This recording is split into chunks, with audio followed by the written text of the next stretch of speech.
Hey everyone, it's Zach with Palantir Research. We've got a new deal announced here, renewing a partnership with an Australian company called WestTrack for 5 years. So I'll go over the deal shortly because we got juicy details on how Palantir has helped them in the past with some quantitative metrics, but also what they plan to do with their expansion. For context, WestTrack is an authorized Caterpillar equipment dealer. For size, they do have around 4,000 team members at WestTrack, and they are based in Australia under the Seven Group's holding limited company.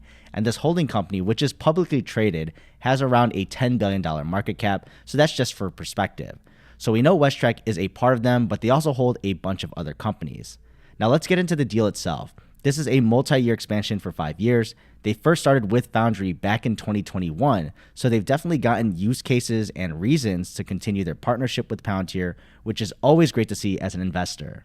For the expansion itself, it sounds like they want to, of course, expand their use of Foundry, but also the kind of operations it will cover, like inventory management, and that's to help their efficiency and customer delivery.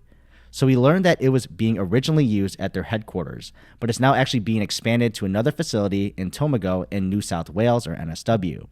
Now, it's been used for scheduling, managing part constraints, and labor efficiency by being proactive rather than reactive, but the expansion for the inventory management team is to identify inventory deficits, so basically to get ahead of running out of certain parts and supplies that may inhibit them from continuing their operations.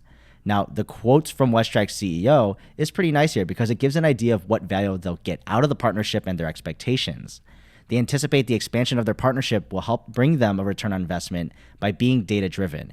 He's saying that the platform has been widely accepted across their users in the business, so hopefully that means the start of network effects within their organization is getting value out of Foundry, and this of course compounds on itself. But the best part is their expectations that AI will also be a part of their future with Palantir, which I'll talk about briefly later.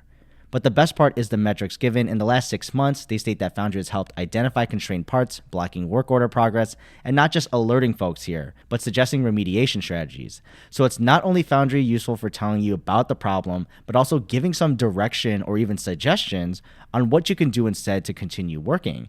Because if you have your data in an ontology, right, you have information all working together, and of course it can produce alternative paths if something is constrained. But what's really nice is the inventory management side, that they said they expect to see an increase of throughput by 5% over the next 5 years. So they're actually willing to put out a goal here quantitatively. Now, I don't know if 5% is big or small for their business or if they're just kind of lowballing it there, but that remains to be seen if they can actually continue to get more value here and if they meet that metric. Now, back to the AI part. They specifically name here that AIP will be leveraged, and this is going to help with their sales and operations, connecting them together, which basically sounds like they want to work better together, where things actually talk together at their organization, which of course on the front-facing side is going to look very nice. Now, it's always great to hear about a new deal, and for a pretty decent amount of time here, we don't have a dollar amount. Knowing that they were originally partnered in 2021 is a great sign for Palantir's stickiness and ability not only to renew Foundry, but tack on AIP for them. I mean, if their data is getting organized as an ontology, why not try to utilize AI models as well? And the biggest point here is that this is considered international commercial business for Palantir, which has been their weak point in the last few quarters. As we hear more deals like this, I hope there is some reacceleration or at least maintenance of their revenues abroad, but that remains to be seen over the next several quarters. But what are your thoughts on the deal down under? Let me know below, and I'll see you in the next video.